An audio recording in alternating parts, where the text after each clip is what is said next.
গত দীর্ঘ সময়ে যে সরকার ছিল তাদের সাথে জনগণের ম্যান্ডেট না থাকায় তারা ছিল একটি নতজানু সরকার। আমরা দেখেছি পৃথিবীর অন্যান্য দেশগুলোর সাথে যখন তারা কথা বলতো, তারা কিভাবে মাটির দিকে তাকিয়ে মাথা মস্তক নিচু করে ডিলিংস করে আসতো। আমরা স্পষ্টভাবে বলতে চাই, এদেশের জনগণ ঐক্যবদ্ধ হয়েছে। একটি সার্বভৌম রাষ্ট্র হিসেবে অন্য আরেকটি রাষ্ট্রের সাথে আমরা চোখে চোখ রেখে মাথা উঁচু করে কথা বলতে চাই, মস্তক নিচু করে না। আমরা জাতীয় স্বার্থের জন্য কথা বলতে চাই, দলীয় স্বার্থের জন্য না।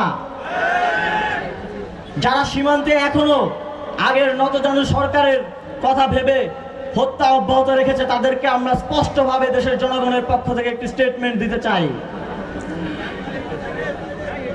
এতদিন ভারত এদেশে শুধু একটি সরকার, একটি দলের সাথে কথা বলতো, সেটি হচ্ছে আওয়ামী লীগ।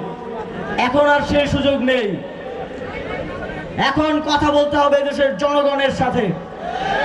জনগণ পররাষ্ট্রনীতির ক্ষেত্রে যে সিদ্ধান্ত নেবে সেটি এই সরকার বাস্তবায়ন করবে। বাংলাদেশের মানুষ শুধু স্বাধীনভাবে তাদের মত প্রকাশ করতে চায়। বাংলাদেশের মানুষ অনেক বিলাসিতা চায় না। বাংলাদেশের মানুষ 3 বেলা খেয়ে তাদের যে মৌলিক অধিকার সেগুলো পেয়ে শান্তিতে সুখে বসবাস করতে চায়। শুধু 16 বছর না, অনেকেই বলে থাকেন গত 53 বছরেই এদেশের উপরে শুধু জঞ্জাল জমা হয়েছে। আমরা এটি নিশ্চিত করতে চাই, আগামী বাংলাদেশ তৈরি হবে জনগণের প্রণীত রূপরেখায়।